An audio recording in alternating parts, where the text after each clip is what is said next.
Good morning and happy Wednesday.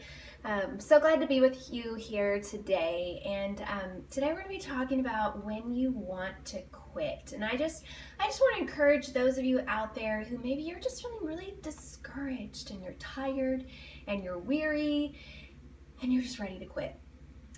I want to encourage you today with just three truths for you to remember. So welcome, so glad to have you all here.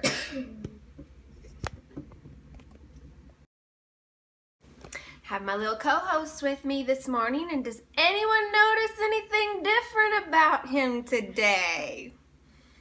Anything different? Yes, a haircut.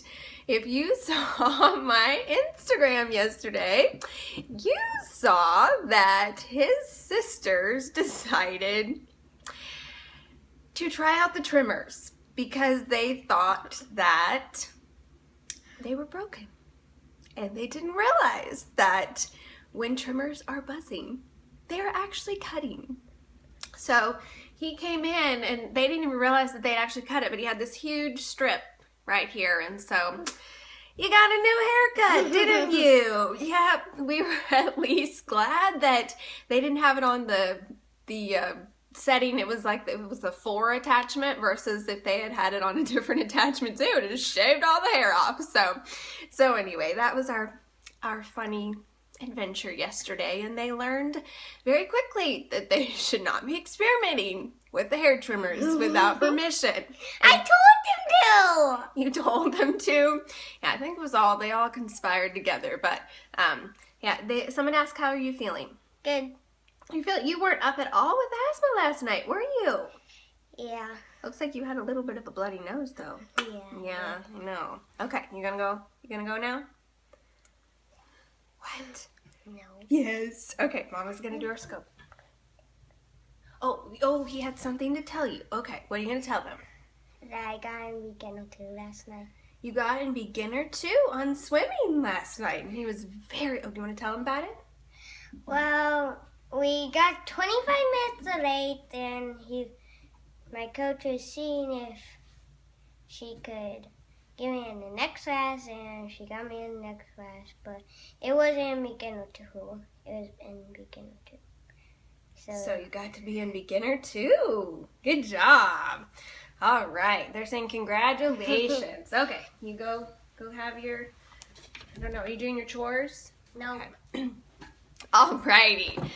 Good morning. He likes to join me, and he asked if we could hashtag it the Silas Show, and I said, no, we're not going to do that, but he does have a great smile.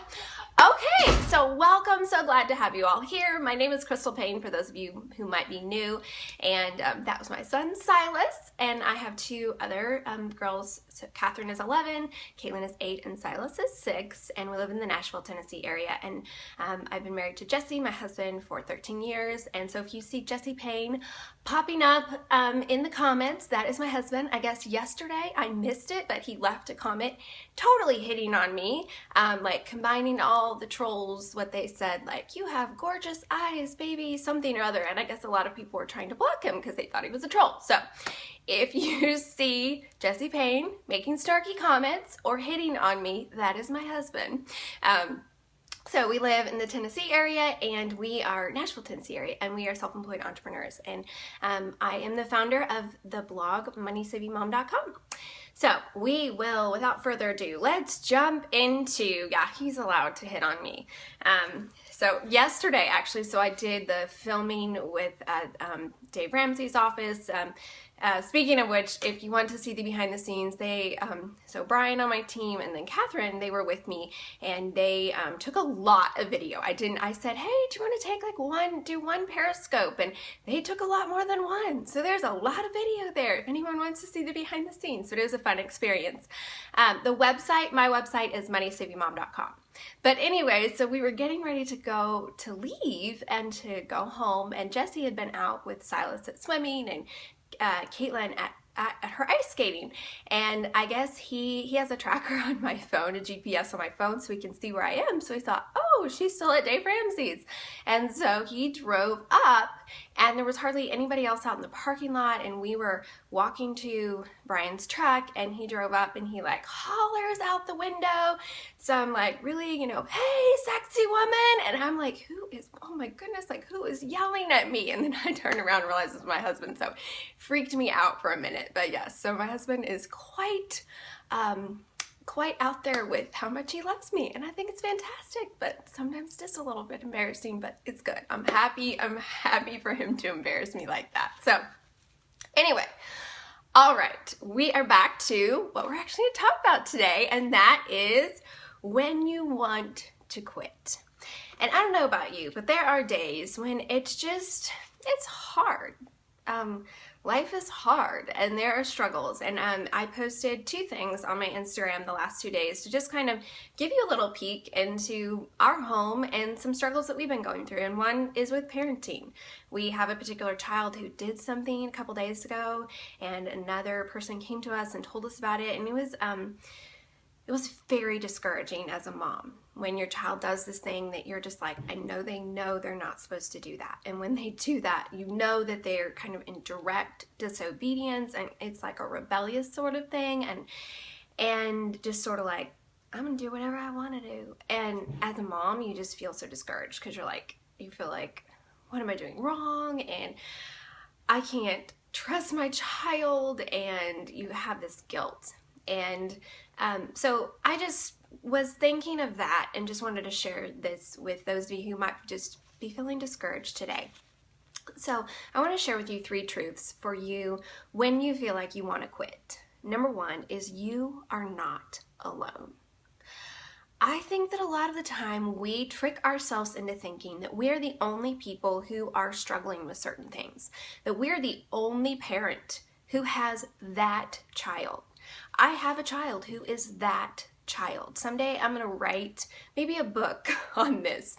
I have a child who is that child, who is the child who gets in trouble when this child is at different kids' activities. It's the child that, kind of causes the problems, and it's been very hard as a parent, because I love this child so much, and this child has so much potential and so much to offer the world. But right now they're really struggling with a lot of things, and that is coming out in a lot of situations. And I feel like it's the child that, the other parents would be like, don't associate with that kid because they're a bad example. And I am the mom of that kid. And there are times when I feel like I'm the only one who is struggling with this. All the other kids are just like, oh, perfectly behaved, and they say yes ma'am to whoever is the coach or the instructor or the teacher or whatever, and my kid is the one that's just like, whatever. And yes, we're working on it, and yes, we're spending hours working through it and talking through it, and there are consequences and lots of consequences and lots of time on our knees. But at the same time, I think God uses it to really humble me. But I share this with you because I just want to remind you, you are not alone. Whatever it is that you're struggling with, there is someone else out there, probably a whole lot of someone's out there, who are struggling with similar things. You're not alone. Number 2, you are not a failure. We can feel so much guilt over different situations. We can feel so much guilt over, when our child does something that's very discouraging, and it's out there, and other people experienced it. Other people witnessed it and saw this. It wasn't just like it happened in our own home. You can feel like you're just such a failure. I mean, I know recently I thought, how much counseling are my kids going to have to go through when they get out of our house? Because for all the mistakes that I've made. And I can sit there and I can just feel so much guilt and so much heaviness and so much like, I'm not doing a good enough job. It's my fault. And yes, I need to own things in my life, but at the same time, I feel like God uses this to humble me, to grow me, and that, there are different children who have different personalities. And I was a very, very difficult child. Y'all might you probably can't figure out that I'm a little bit stubborn. I have really strong opinions, in case you hadn't figured that out. And I was very, very, very stubborn. And for a few years, I feel like I was that kid for my parents. And they didn't know what to do with me. And I remember every single day when my dad got home from work, my dad would have to spank me. Because it was like, my mom's just like, I'm done. I don't know what to do with her. She won't respond to anything that I'm doing. And so every single night. And you would think that after like 3 weeks of this, maybe I would realize that, you know, stop being stubborn. But nope, I was stubborn, and it was literally months and months and months and months of this. And, so I look back and I see how my parents, they didn't give up. They persevered. They loved me through that. And, did they do it perfectly? No. But I'm a testament today to their perseverance and the fact that they have helped me to redirect that stubbornness into a good direction most of the time. And that stubbornness can be perseverance that I'm going to say, I'm going to not give up when the going gets tough. And I feel like with blogging, with business, the reason that I've been successful, a lot of it is because they redirected that stubbornness. And so I look back and I see how I'm sure there were many moments when they felt so much like they had failed as my parent, but they didn't give up. And so I want to remind myself of this in parenting this particular child, that I can redirect this child's stubbornness in a good direction, and someday I think God has really big plans for this child. But just to remind myself that I'm not a failure, just because I sometimes yell at my kids, just because sometimes I do not make the wise decision, just because my child is acting out, my child is doing things and being that kid, that does not make me a failure. I love my children so much, and God has uniquely equipped me to be their mom, and I need to rest in that and know that I can learn from my mistakes, and I can ask God to give me more patience, and I can ask God for a lot of wisdom because I need a lot of it. But if I sit there and sulk and feel like I'm a failure, that's going to do nothing beneficial. So, you are not a failure. Remember that just because you fail, it doesn't make you a failure. Failing at something does not make you a failure as a person. So number 1, you are not alone. Number 2, you are not a failure. And number 3, you are going to make it. I remember when I was in the middle of postpartum depression, especially with my third child, and just feeling like every day I'd wake up and there'd be this big black cloud over me that was so oppressive. And I just thought, I don't want to live today. And I've talked about this some on another scope that I did, but I don't want to live today. It's just, life is too overwhelming. And I remember something that someone told me, in that they just said, you're going to make it. And so I want to say that to you, those of you you're feeling really discouraged right now, and you're feeling like you just don't want to get up and do life today. I want to just remind you, I want to gently say this to you. You are going to make it. You are. You are. And someday you're going to look back and you're going to see that hard time in your life, and you're going to see how God used it so powerfully in your life to impact you as a person. I look back, those postpartum depression, the different times that I had it in those seasons, and they were very hard. But it gave me a sense of compassion for other women and empathy that I wouldn't have. I think otherwise I'd be sort of like, depression? Come on. I mean, just like cheer yourself up. You know, choose joy, choose love, choose gratitude. Like, what's your problem? But when you've experienced it yourself, you realize that it is a medical condition, that it's not like you can just pray it away or choose for it to go away. That's not how it works. And it's given me a lot more compassion and empathy for other women.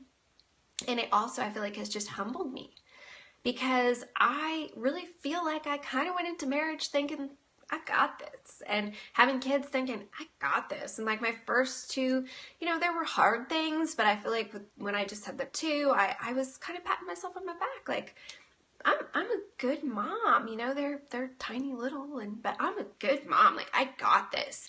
And then Silas came along, and it was like 3, and I'm outnumbered, and I hit just kind of hit a wall, and it was so hard. And I feel like the rug was ripped out from under me, and it was like God saying, you have nothing left but to fall on your face at the foot of the cross and trust me. And I needed that. I needed for all of my security blankets to be taken away so that I would realize that God is enough. God is enough. He's enough for me. When He's all you have, you realize that He is all you need. So, number 1, you're not alone. Number 2, you are not a failure. And number 3, you're going to make it. There's a song that I love. It's called Hold On by 33 Miles. There are some YouTube videos of it, music videos of it, and I would just encourage those of you, if you're feeling really, really discouraged, like you are in the pit right now, to go look that up and just listen to it. I have, in certain seasons of my life, listened to it on repeat over and over and over again, because I just needed to be reminded to hold on in those seasons when I feel like I'm sinking. I feel like I'm so overwhelmed. I feel like I just can't do this anymore, that I can hold on and that God is going to carry me through. So, you're not alone. You're not a failure, and you're going to make it. That's what I'm going to share with you today, and I hope you have a wonderful day. And I will talk to you later.